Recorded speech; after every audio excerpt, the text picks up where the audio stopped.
In this demo, we'll create a new Angular application from scratch using the Angular CLI. Here again is the sample application we just installed. The Angular CLI is included in the package.json file, so it was installed locally for this Angular project. That allows us to use the CLI to launch the application with npm start, which executes ngserve using the locally installed version of the Angular CLI. But if we open the terminal and try to execute ngserve directly, we see an error. The ng command is not recognized. It is not currently a global command, so we have no way to use it to create a new Angular application. To use the ng command directly, we need to install it globally. Let's close VS Code and open a command prompt. At the command prompt, we install the Angular CLI globally using npm install -g for a global install at angular/CLI. If it is successful, you should see a message like this showing you the installed version of the Angular CLI.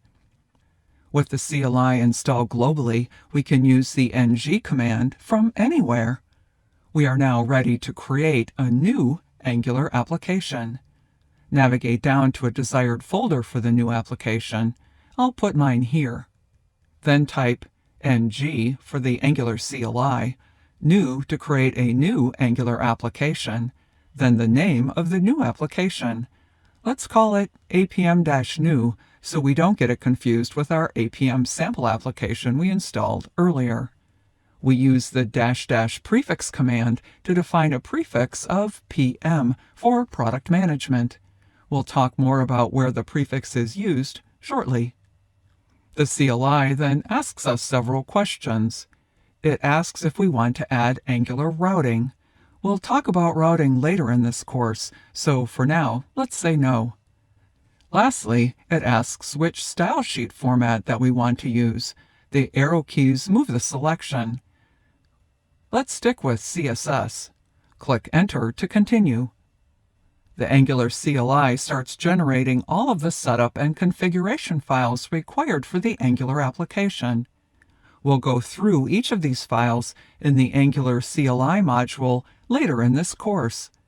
It also creates the package.json file for the application, and then automatically installs all of the package files. Looks like it's done. Let's navigate down to the apm-new folder that the Angular CLI created for the application. If we list this directory, we see the files and folders that the CLI generated. Type code space dot to open the project in VS Code. Once in VS Code, open the terminal and type npm start to start the application. Since this is the first time we are using the CLI for this project, it again asks if we want to share our usage data. I'll say yes. It then compiles the application and generates the application bundles. Control-click this link to open the application in the browser. And here it is, our new Angular application. After you've finished with this course, feel free to come back to this application and try out some of these links. But for now, let's go back to the sample application we installed earlier. In VS Code, use File, Open Recent, and select the original APM sample application. This sample application contains additional files that we'll need for the demos throughout the remainder of this course, files such as styles and data for the application.